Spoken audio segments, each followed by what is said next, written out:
नमस्कार भाइयों और बहनों, आज हम बात करेंगे संतोषी माता व्रत कथा और पूजा विधि के बारे में, जो सुख समृद्धि और मन की शांति का सरल मार्ग है। यह व्रत हर उस व्यक्ति के लिए वरदान है जो अपने जीवन में खुशहाली और संतोष चाहता है। संतोषी माता संतोष और धैर्य की देवी हैं। वे अपने भक्तों के जीवन से दुख, दरिद्रता और संकटों को दूर करती हैं। उनकी पूजा करने से परिवार में प्रेम, सुख और समृद्धि बनी रहती है। आइए संतोषी माता की पूजा विधि जानने से पहले उनकी व्रत कथा सुनते हैं। एक बार की बात है, एक गरीब महिला का पुत्र अपनी माँ के साथ रहता था। वे बहुत गरीबी में दिन गुजार रहे थे। एक दिन पुत्र ने माँ से कहा, माँ, मैं घर छोड़कर दूर किसी नगर में जाकर धन कमाऊंगा। माँ ने आशीर्वाद दिया और वह चला गया। वहाँ जाकर उसने खूब मेहनत की और धनवान बन गया। कुछ समय बाद उसकी शादी एक घमंडी और लालची लड़की से हो गई। धीरे धीरे वह अपनी माँ को भूलने लगा और पत्नी के कहने पर उसे कष्ट देने लगा। उसकी माँ बहुत दुखी थी, लेकिन उसने हार नहीं मानी।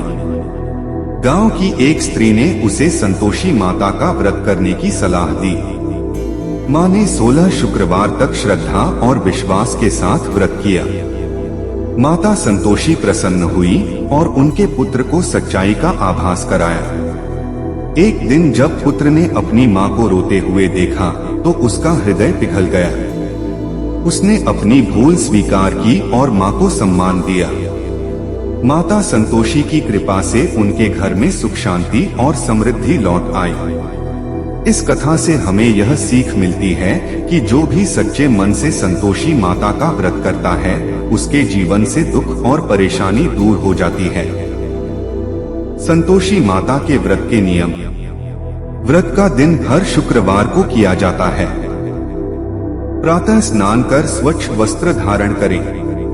माता संतोषी की मूर्ति या चित्र के सामने दीप जलाएं। माता को गुड़ और चने का भोग लगाएं, खट्टे पदार्थ न खाएं। संतोषी माता व्रत कथा का पाठ करें। माता की आरती करें और प्रसाद सभी को बांटें। 16वें शुक्रवार को व्रत के समापन पर 8 बच्चों को भोजन कराएं। इस व्रत को निष्ठा पूर्वक करने से घर में सुख शांति बनी रहती है। आर्थिक संकट दूर होते हैं। परिवार में प्रेम और समृद्धि बढ़ती है। हर मनोकामना पूरी होती है। तो आइए हम सभी श्रद्धा के साथ संतोषी माता का व्रत करें और उनके आशीर्वाद से अपना जीवन को सुख समृद्धि से भर लें।